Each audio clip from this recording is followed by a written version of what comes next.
Gloria al Señor. Hermanos, vamos a ponernos en pie y vamos a abrir la Biblia en el libro o en el Evangelio de Juan, más bien. Evangelio de Juan, capítulo número 21.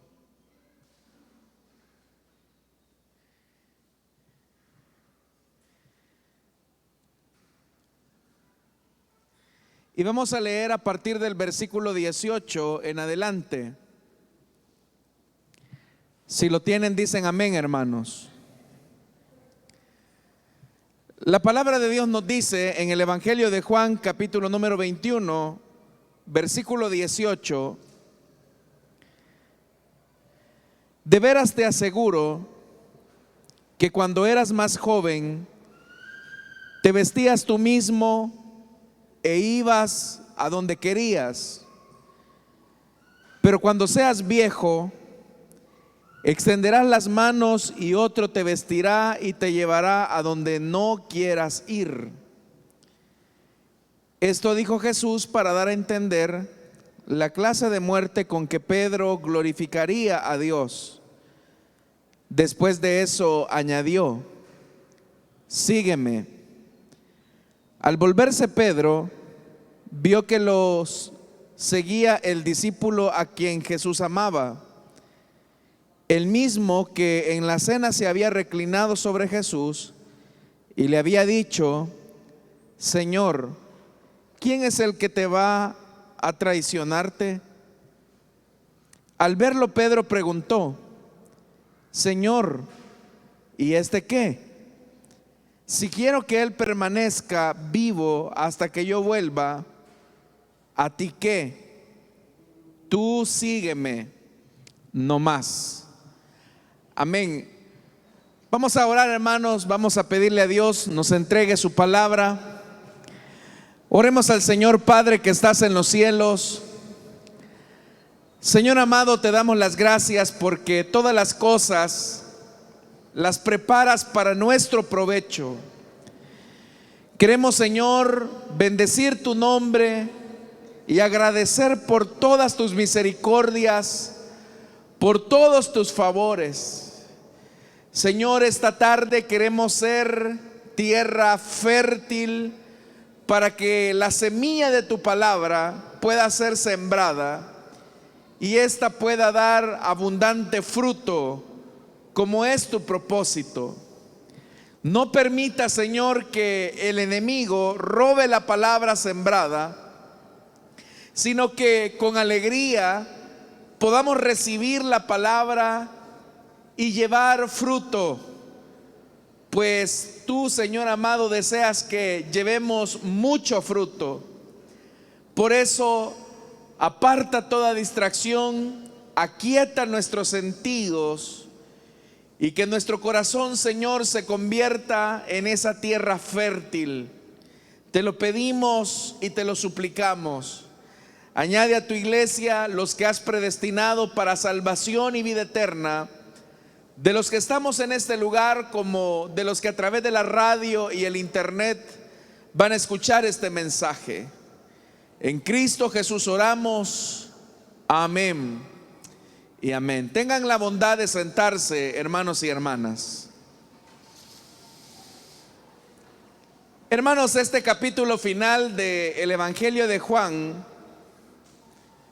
termina con uno de los relatos más asombrosos y más conmovedores de Jesús, cuando Él resucitado se revela nuevamente a sus discípulos y tiene un encuentro con ellos. Y este capítulo número 21 es denominado como el capítulo de la restitución de Pedro. Usted recordará que Pedro había traicionado al Señor y lo había hecho con una negación triple. En realidad el Señor ya se lo había advertido a Pedro, pero Pedro era una persona muy impulsiva que trataba la manera de medir la realidad a partir de sus emociones, y por eso es que él tuvo varios atrevimientos en los que manifestó su actitud de mucha autoconfianza y con ello reflejaba su situación de inmadurez. Es bastante interesante, hermanos, cómo una persona demuestra su inmadurez cuando tiene una confianza excesiva en sí mismo. Las personas, hermanos, suelen tener valoraciones acerca de sí mismos que a la larga los lleva a confiarse y creer que hay ciertas cosas que se pueden hacer y que ellos no serían capaces de realizarlas. Cuando piensan en un error o en un pecado, normalmente su mirada tiende a enfocarse en otras personas. Y las expresiones más típicas del inmaduro es: ¿y cómo fue capaz él o ella de hacer esto o aquello? Pero a fuerza de ser sinceros, todos los seres humanos somos capaces de hacer cualquier cosa. No hay nadie que pueda decir: yo esto nunca lo haría, o yo esto jamás lo diría. Porque todos los seres humanos, hermanos, dependiendo de las circunstancias en las que nos encontremos, somos capaces de eso y mucho más.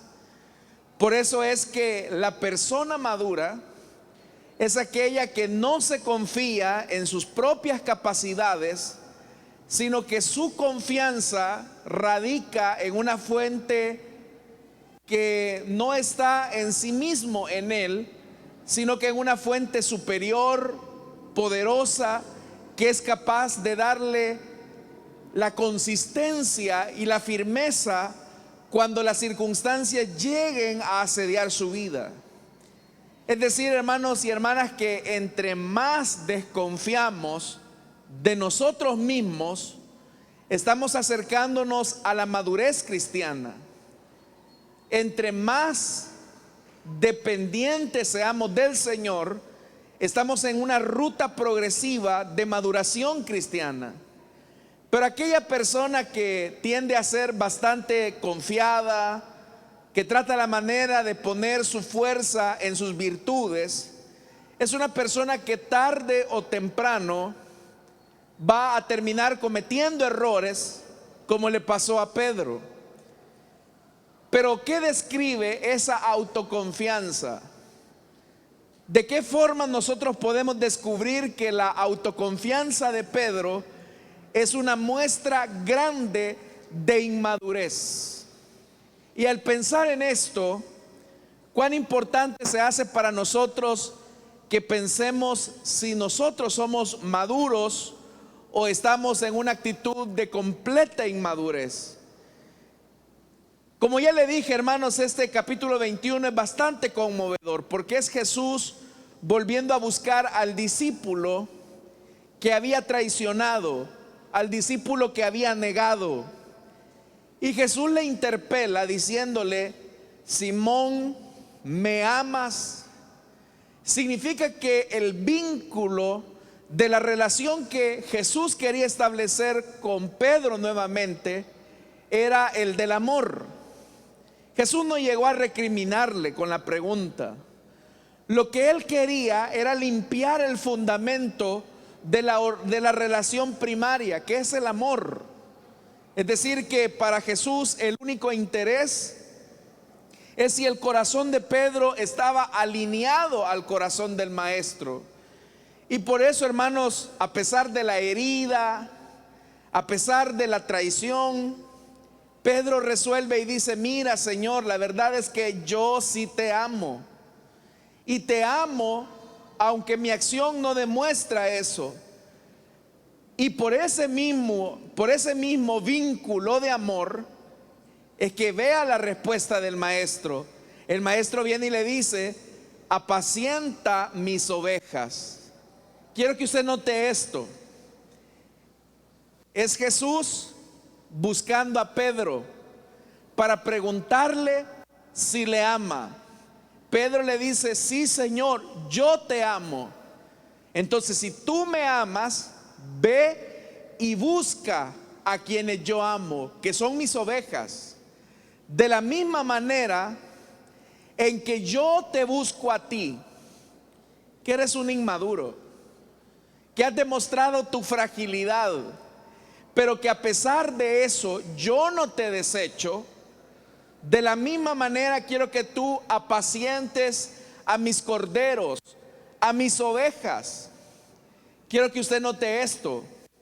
La oveja, si lo podemos decir de alguna manera, es un animal también bastante inmaduro. Pero dada su naturaleza de inmadurez, necesita del favor de un pastor, alguien que tenga cuidado para proveerle de alimento, alguien que tenga cuidado para proveerle del agua necesaria. Hay ovejas incluso, hermanos, que si el pastor no está ahí presente, ellas se vuelven inquietas y no pueden descansar. Entonces el ejemplo de Jesús es: yo te busco, Pedro, porque yo sé que eres un inmaduro. Has demostrado tu inmadurez, pero a pesar de que eres inmaduro, yo te vuelvo a hacer la pregunta: ¿me amas? Y Pedro le dice: sí, Señor, yo te amo. Entonces yo quiero que tú me evidencies tu amor en algo, Pedro. Que de la misma manera y de la misma forma en que yo te busco a ti, a pesar de que eres una persona frágil, a pesar de que eres una persona voluble, también yo quiero que tú busques a personas que tienen las mismas características que tú me has demostrado. Las ovejas son frágiles. Las ovejas, como ya se los dije, por naturaleza son inmaduras, no son independientes y por lo tanto necesitan los cuidados del pastor. Entonces, hermanos y hermanas, el Señor establece ese vínculo de amor. Pero ahora el Señor quiere también quitar de una vez y por todas la inmadurez de Pedro. Y es ahí, hermanos, donde comenzamos la lectura esta tarde, en el versículo 18, donde el Señor le dice: de veras te aseguro que cuando eras más joven te vestías tú mismo e ibas a donde quieras, a donde querías. Note esto: te aseguro que cuando eras joven. Jesús le está diciendo algo: te aseguro que cuando eras más joven. La juventud en la Biblia es descrita como una edad de inmadurez.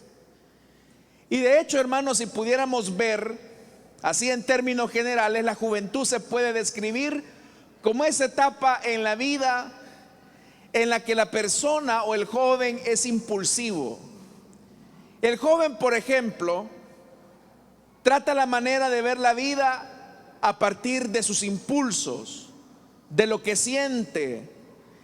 La señorita muchas veces trata la manera de encaminar su vida a partir de sus emociones. Es muy emotivo. Un joven muy motivado es capaz de hacer muchas cosas, pero también un joven desmotivado se esconde para huir de la responsabilidad. Entonces, por eso es que ahora Jesús le dice: mira, Pedro, tú estás en una actitud todavía de inmadurez, en la que debes de salir de esa inmadurez. ¿Y en qué consiste la inmadurez? Para Jesús la inmadurez es hacer lo que nosotros queremos, porque es ahí donde le dice: de veras te aseguro que cuando eras más joven, ya no eres tan joven, pero lo sigues siendo, te vestías tú mismo, y vea lo que dice, e ibas a donde querías. Entonces vea, la inmadurez vista desde el punto de vista de Jesús es hacer lo que queremos.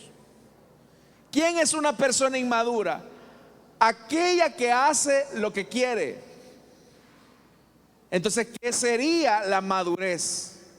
La madurez es hacer lo que debemos, no lo que queremos. Vivimos en un mundo donde se le enseña a la gente a hacer lo que le da la gana. Haz lo que sientes, haz lo que deseas, expresa lo que hay en tu corazón. Y muchas personas lamentablemente van construyendo la vida a partir de sus emociones, a partir de sus experiencias emotivas. El problema de conducir la vida bajo esa perspectiva es que de repente cuando alguien, hermano, se siente motivado, se siente alentado, es capaz de hacer grandes resoluciones en el corazón. Si de repente alguien se siente emocionado, motivado, puede decir: mi vida está al servicio del Señor, yo por Él soy capaz de hacer lo que quiera, yo por Él voy a dar mi vida, heme aquí, envíame a mí. Como Pedro. El punto es cuando esa emotividad se pone a prueba en el calor de la persecución, cuando esa emotividad se pone a prueba en el calor de la dificultad. Lamentablemente el joven, por ejemplo, hablándolo en términos generales, no digo que todos los jóvenes, pero el joven, hermanos y hermanas, es aquel que puede llegar a decirle: ay, mamá, es que no siento de ir a estudiar ahora, no tengo ganas de ir a la iglesia, no tengo ganas de estudiar, no tengo ganas de hacer nada. Y esa es una característica del inmaduro, de alguien que construye la vida sobre la base de lo que siente. Les aseguro que muchos el día de mañana que regresan a sus actividades normales, muchos de sus hijos, quizás porque tuvieron estos días de vacación, dirán: ay, papá, yo no siento de ir a estudiar mañana. Y si usted le pregunta a ese niño, a ese adolescente: ¿y tú quieres ir mañana a estudiar? No, yo no quiero. Yo quiero que la vacación continúe. Eso es lo que él quiere. Pero yo le pregunto a usted, que es padre de familia, tal vez usted el día de mañana no tenga tantas ganas de cruzarse ese tráfico hacia su lugar de trabajo, pero usted no construye la vida a partir de lo que usted siente, sino de lo que debe. Usted sabe que hay cuentas por pagar, usted sabe que tiene responsabilidades que tiene que enfrentar y asumir. Y así esté lloviendo, esté congestionado el tráfico, se haya quedado el bus, usted va a hacer todo lo posible por llegar a su trabajo, porque tiene un compromiso. Y su madurez lo lleva a hacer no lo que quiere, sino lo que debe. Entonces, hermanos y hermanas, si hay algo de lo que tenemos que renunciar nosotros como cristianos en nuestra búsqueda por la madurez espiritual, es ya no restringir la vida cristiana a lo que siento. Porque muchos cristianos, por ejemplo, en sus gestos inmaduros dicen: es que yo no siento de ir a la iglesia, es que yo no siento de leer la Biblia. A veces me siento frente a ella y comienzo a leer y me aburro, y yo no siento de leer. Otros dicen: es que yo no siento de servir. Y toda la vida cristiana la van construyendo a partir del aspecto emotivo. Pero ya le dije, hermanos y hermanas, en el aspecto emotivo alguien puede tener grandes resoluciones del corazón y decir: bueno, ahora sí le voy a meter con todo a la obra de Dios, porque quizás hay gente que le apoya, porque quizás hay otros como él. Pero ¿qué cuando te quedas solo? ¿Qué cuando en tu casa te ponen zancadilla? ¿Qué cuando tú eres objeto de burla en tu trabajo? ¿Tendrás esa misma resolución del corazón para hacer no lo que quieres, sino lo que debes?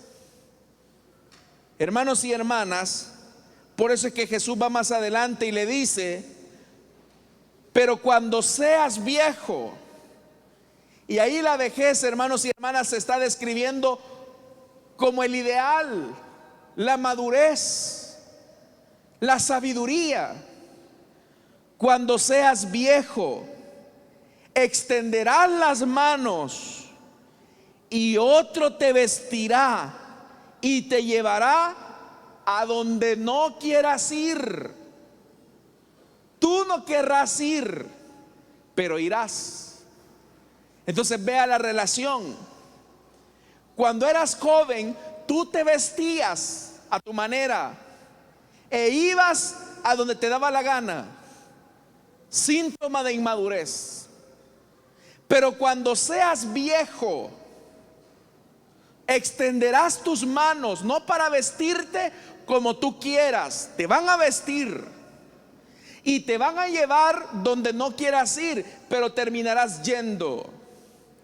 Entonces vea cómo para Jesús la madurez cristiana tiene que ver con la verdadera libertad de hacer lo que debemos. Y es que hablando, hermanos y hermanas, acerca de esto, el deber y las responsabilidades es lo que finalmente labra el carácter de las personas. Y esto era algo que Pedro tenía que entender. La vida cristiana no se puede construir solamente sobre la base del aspecto emotivo, sobre la base del impulso o de las buenas motivaciones. La vida cristiana se tiene que construir sobre la base de la determinación de hacer lo que el Señor quiere que yo haga. Pero es acá donde se vuelve interesante que comprendamos que Dios con cada uno de nosotros tiene un propósito especial y particular.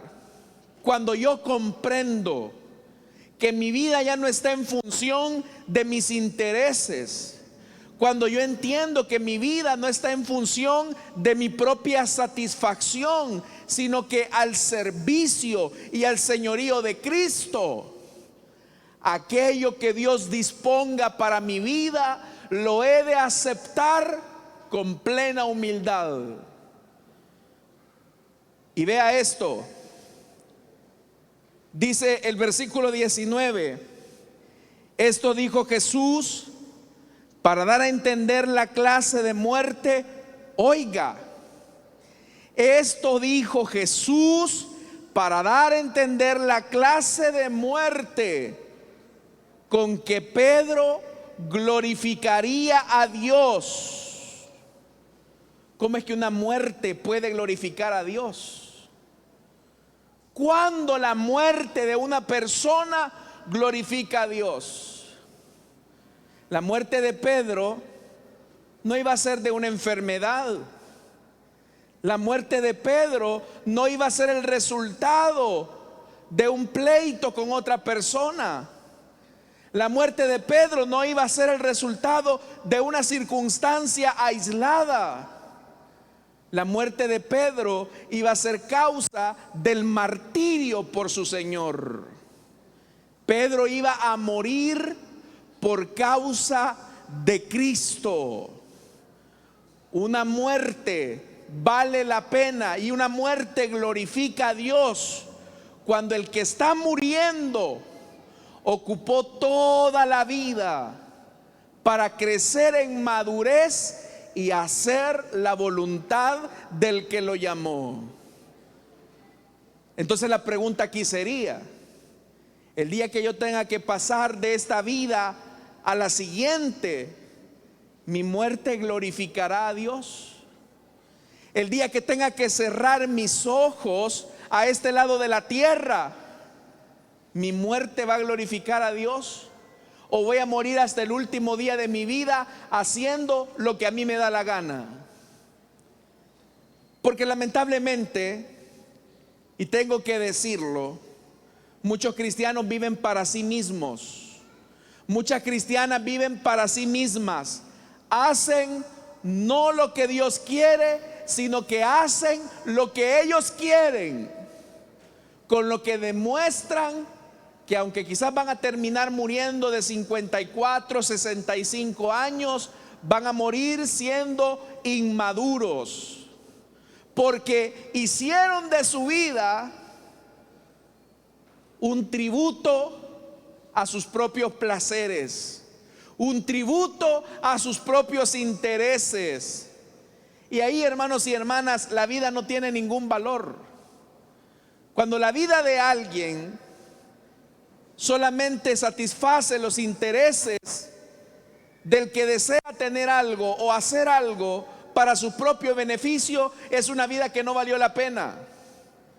Hay muchas personas que viven para sí mismos y en eso demuestran que sus deseos son sus peores verdugos, porque los esclavizan a sus propios placeres. Pero oiga, en el caso de Pedro, la muerte de Pedro glorificó al Señor, porque él no murió porque anduviera perdiendo el tiempo. Pedro murió por la causa de su Señor. ¿Pero a quién le gusta morir? A nadie. Por naturaleza humana, los seres humanos evitamos la muerte. Es un instinto natural y normal. Pero llega un momento en el que la voluntad de Dios le puede demandar a alguien en su ruta por el crecimiento a que muera. Y esto, hermanos y hermanas, ya lo hemos visto en otros episodios de la palabra de Dios. Cuando Dios le dio a Abraham su único hijo, Isaac, el hijo de la promesa, que después de 20 años de espera, el Dios que le había concedido a Abraham la bendición de ser padre y a Sara la bendición de ser madre, después de esos 20 años de espera, usted sabe que 13 años después, Dios le estaba demandando a Abraham: dame tu único hijo en sacrificio. El Abraham que había salido de Ur de los Caldeos, que iba en esa ruta de crecimiento y madurez, hubo un momento en que el Señor le dijo a Abraham: dame lo que yo mismo te di. Pero cuántas veces, hermanos y hermanas, nosotros nos apropiamos de lo que Él mismo nos ha dado. Eso es semejante, hermanos, como cuando el padre de familia le dice a su hija adolescente: dame el teléfono, por favor.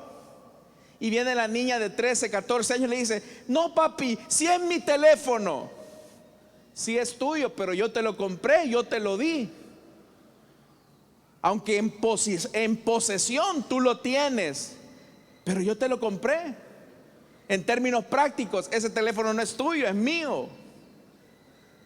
De la misma forma, Dios había bendecido a Abraham con un hijo. ¿De quién era el hijo en realidad? ¿Era de Abraham o era de Dios? ¿No acaso dice la Biblia que herencia del Señor son los hijos? Nada es nuestro acá. Pero ahí Abraham tenía dos caminos. El primer camino era satisfacer su deseo de padre, que era un deseo legítimo. Mantener el sueño de una familia con su mujer, que era un sueño legítimo. Pero en el camino de la maduración cristiana de Abraham, Dios tiene que decirle a Abraham: sacrifica a tu hijo. Y es ahí donde él tiene que morir a sus propios deseos para satisfacer el deseo de Dios, para satisfacer la voluntad de Dios. Aquel que crece en madurez cristiana ya no busca satisfacerse a sí mismo, sino que trata la manera de satisfacer a Dios. Otro gran ejemplo lo tenemos en el Señor Jesucristo. Estando el Señor en el monte Getsemaní, a punto de ofrecerse como sacrificio redentor por nuestros pecados, Él tiene que decirle al Padre: Padre, todas las cosas son posibles para ti. Y yo sé que todas las cosas siendo que son posibles para ti, pueden determinar que yo no beba de esta copa. Como Dios todo lo puede hacer, Él podría crear otro camino de salvación. Él podría generar, hermanos y hermanas, otra forma de redimir a los hombres. Pero Jesús tiene que bajarse, humillarse y decirle: pero Padre, que no se haga como yo quiero, sino conforme a tu voluntad.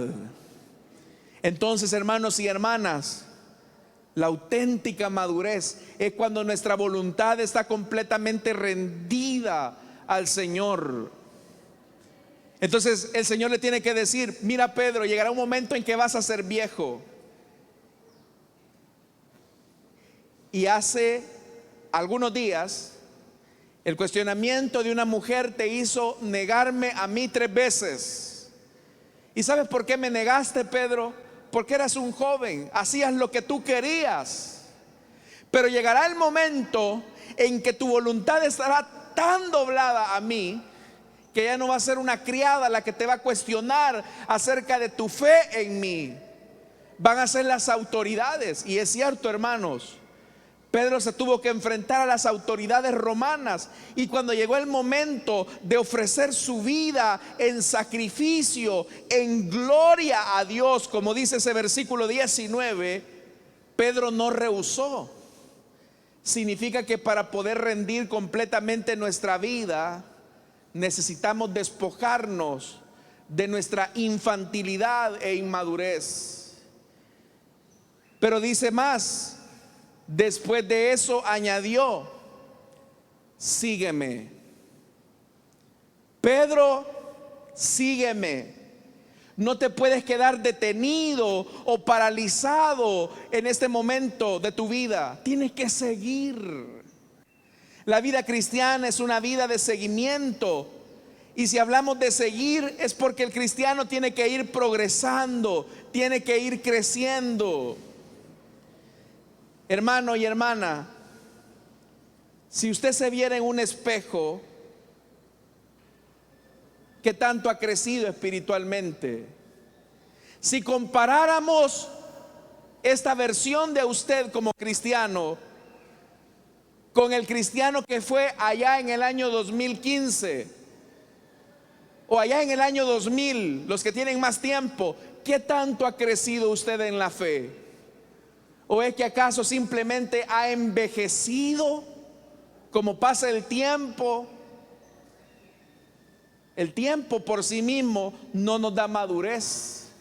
La madurez, hermanos y hermanas, es una decisión, es una determinación para rendir mi voluntad a Él.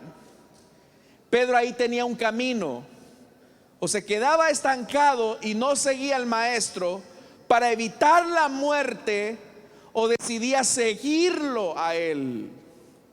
Como también usted tiene en estos momentos la elección. Usted decide hasta dónde quiere crecer espiritualmente. Usted decide hasta dónde quiere profundizar en su madurez cristiana.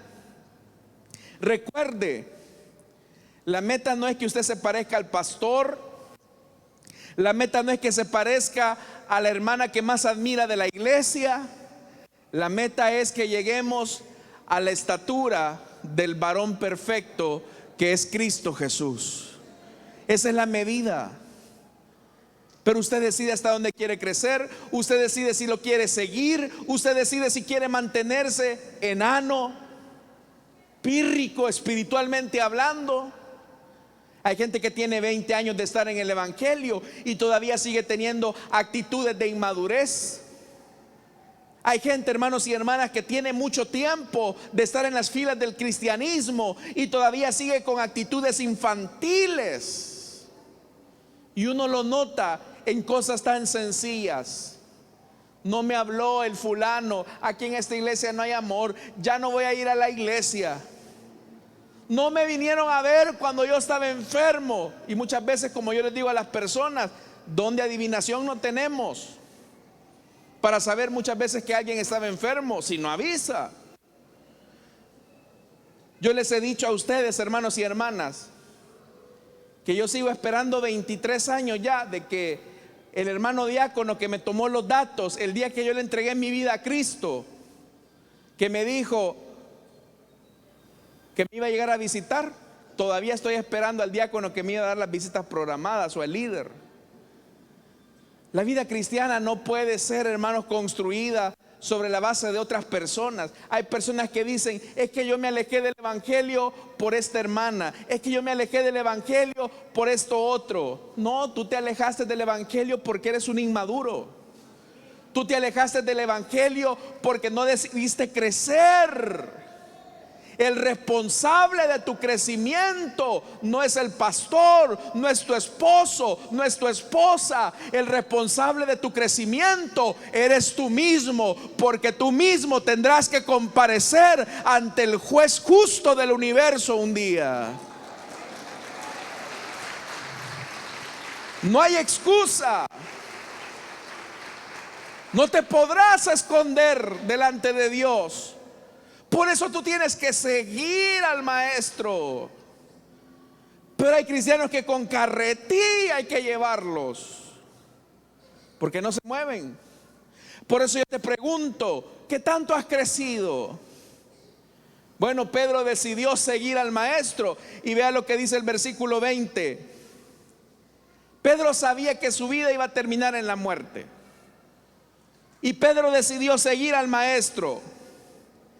Verso 20: al volverse, Pedro vio que lo seguía el discípulo a quien Jesús amaba, el mismo que en la cena se había reclinado sobre Jesús y le había dicho: Señor, ¿quién es el que te va a traicionar? Al verlo, Pedro preguntó: Señor, ¿y este qué?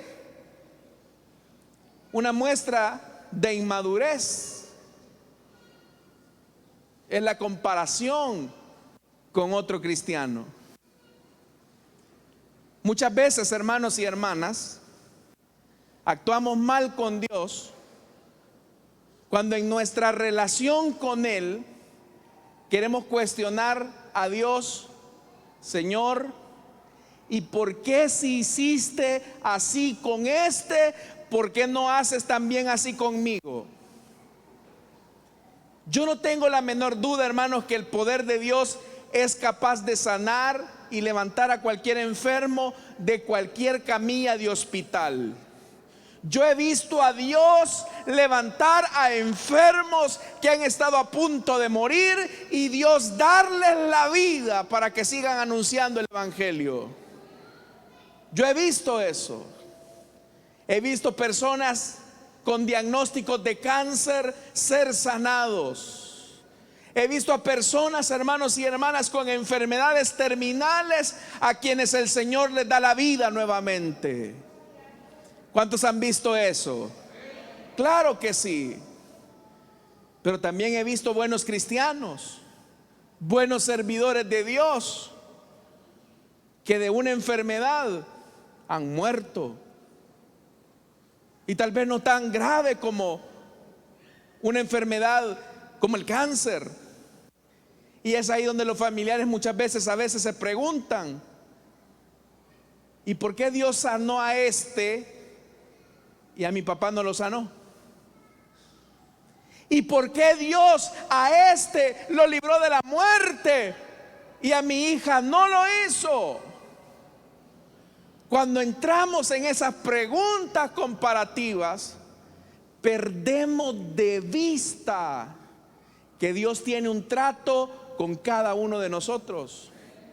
Y el trato que tiene con cada uno de nosotros es diferente al de su vecino. Dios no va a actuar de la misma forma que actúa en usted con su hijo siquiera. Dios no va a actuar de la misma forma que actúa con usted, ni siquiera con su propio esposo o esposa. Porque Dios con cada uno de nosotros tiene un trato diferente. Pero cada uno de esos tratos glorifica al Dios que nos llamó, al Dios que nos sigue. Así como Dios puede recibir gloria y alabanza por el milagro de sanidad de un hermano que recibe el milagro de Dios de levantarlo de entre una camilla de hospital. Así como Dios puede ser glorificado por la sanidad de una persona, también Dios puede ser glorificado por la muerte de otro cristiano. ¿Y quién le va a decir a Dios por qué hiciste así? ¿Quién le va a decir a Dios por qué actuaste de esta manera? Así como la sanidad glorifica a Dios, también la muerte de un cristiano glorifica a Dios.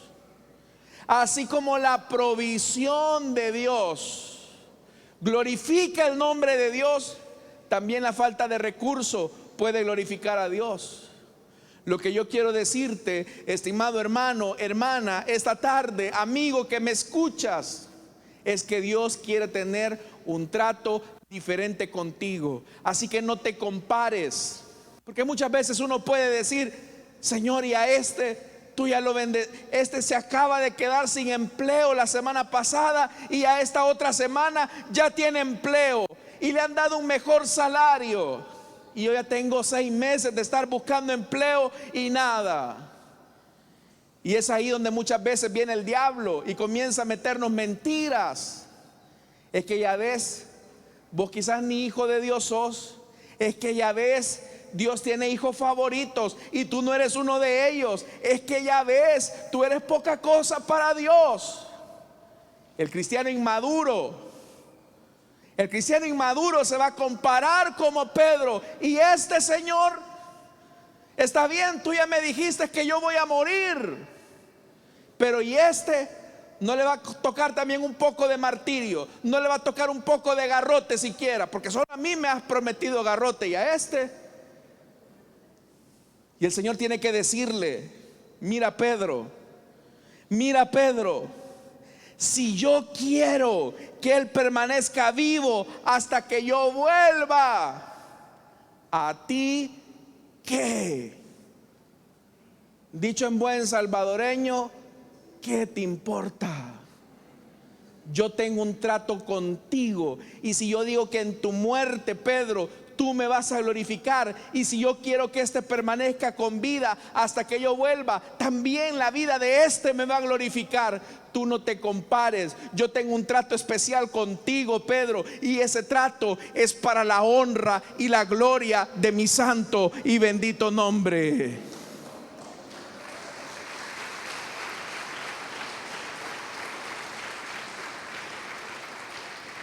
Probablemente la forma, hermanos y hermanas, en que Dios está tratando con nosotros no la podamos entender.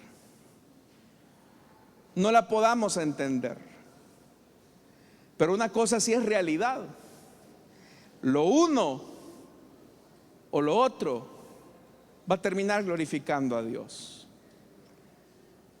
Yo recuerdo, hermanos, hace algún tiempo atrás, de un hermano que pedía por la conversión de sus hijos, y era una petición continua.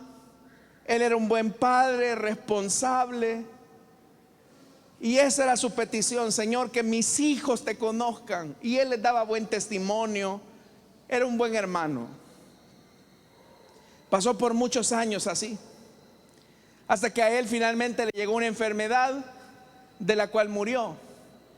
Y él nunca vio la conversión de sus hijos en vida. Y alguien pudo haber dicho: bueno, ¿y qué pasó con este hermano? Porque tenía tanta fe, daba testimonio de Jesucristo, hablaba con su propia vida a sus hijos, y sus hijos lo despidieron en incredulidad. Pero ¿sabe algo, hermano y hermana? A la vuelta de unos años, cada uno de sus hijos tuvo un encuentro real con el Hijo de Dios. Y si bien es cierto, la respuesta, ese hermano no la vio aquí en la tierra, le aseguro que sí la vio y sí la ve desde la presencia del Señor, donde hay más felicidad, donde hay más plenitud de gozo y donde alaba el nombre de Dios. Pero tenemos que aprender a entender que Dios tiene con cada uno de nosotros un propósito diferente. Puede ser que haya personas que aquí digan: mira, hermano, yo me crié sin papá, sin mamá, en una profunda pobreza. Y yo escucho que hay otros hermanos que nacieron en buenas familias, con buenos padres. ¿Y por qué yo no pude tener eso? No lo sé. Pero lo que sí te puedo decir es que cada una de las circunstancias de la vida que hasta este momento te ha tocado vivir, Dios las ha de utilizar para la gloria y la honra de su bendito nombre. Así que no te quejes. No te quejes y no te compares con nadie. Por eso es que Jesús tiene que hablarle a Pedro: mira, Pedro, se nota que estás inmaduro todavía, porque te sigues comparando con tu prójimo, con el discípulo amado. Hermano, si de algo nosotros tenemos que tener plena seguridad, es que Dios nos ama y siempre nos vendrá a buscar. Dicen amén a eso. Dios le ama, y si Él ha prometido no dejarlo, Él será fiel con usted. Así tiemble, así llueva, así hayan guerras, así haya pandemia, Dios siempre ha prometido estar con usted. Y lo que ahora tal vez tú no entiendes, tal vez más adelante lo vas a entender.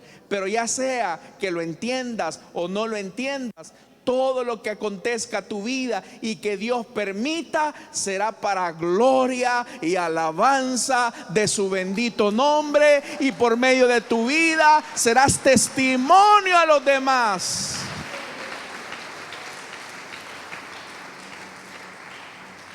Porque tanto el martirio de Pedro fue un testimonio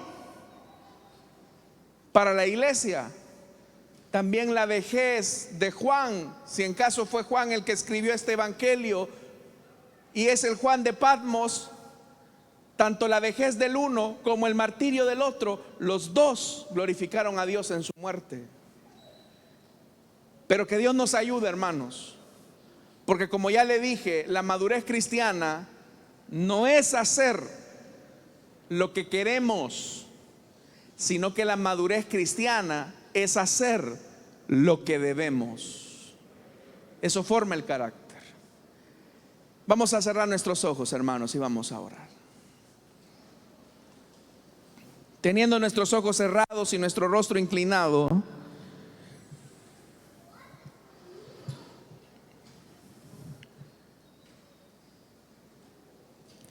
vamos a orar.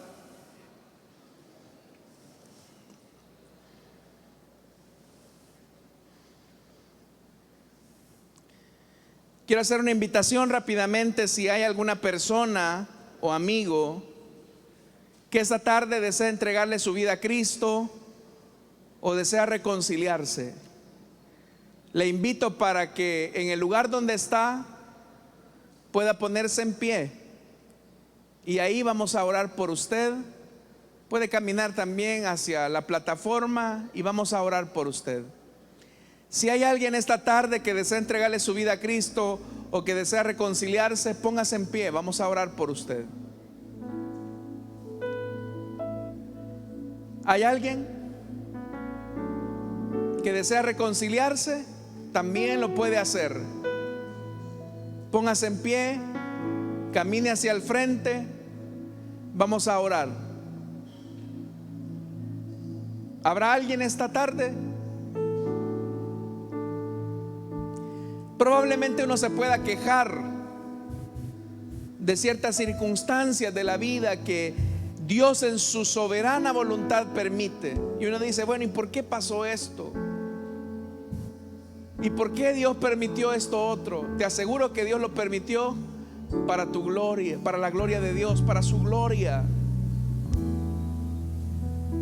No para tu gloria, para la gloria de Dios. Y tal vez lo que no entendamos ahora, lo entendamos después. O probablemente la respuesta a nuestra vida llegue en un momento distinto. Tal vez no ahorita, Pero esta tarde yo quiero insistirte. La verdadera madurez es hacer lo que debemos, no lo que queremos. La verdadera madurez es hacer lo que debemos, no lo que queremos. Y lo principal es entregar tu vida a Cristo. ¿Hay alguien esta tarde? ¿Hay alguien esta tarde que quiere entregarle su vida a Cristo, desea reconciliarse? Cierro la invitación ya. Pero si hay alguien, hágalo. Vamos a orar por usted. Oremos al Señor, hermanos. Padre que estás en los cielos,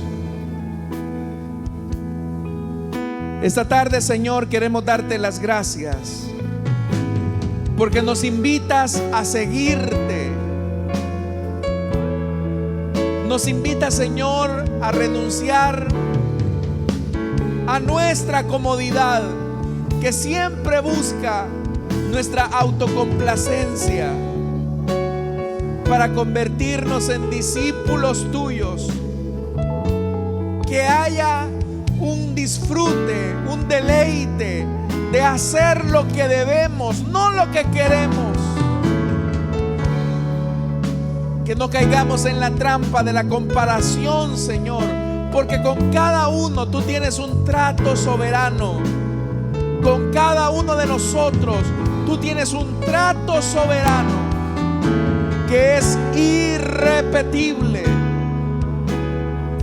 Tú nos invitas ahora a seguirte y no poner nuestra mirada en el trato que tú tienes con otras personas. Tú nos invitas a poner nuestra mirada en el trato que tienes con nosotros mismos, porque a cada uno de nosotros nos expresas tu amor de esta forma. Ayúdanos, Señor, a ser fieles a ti, siguiéndote en todo tiempo. Amén y amén. Gloria al Señor, hermanos y hermanas.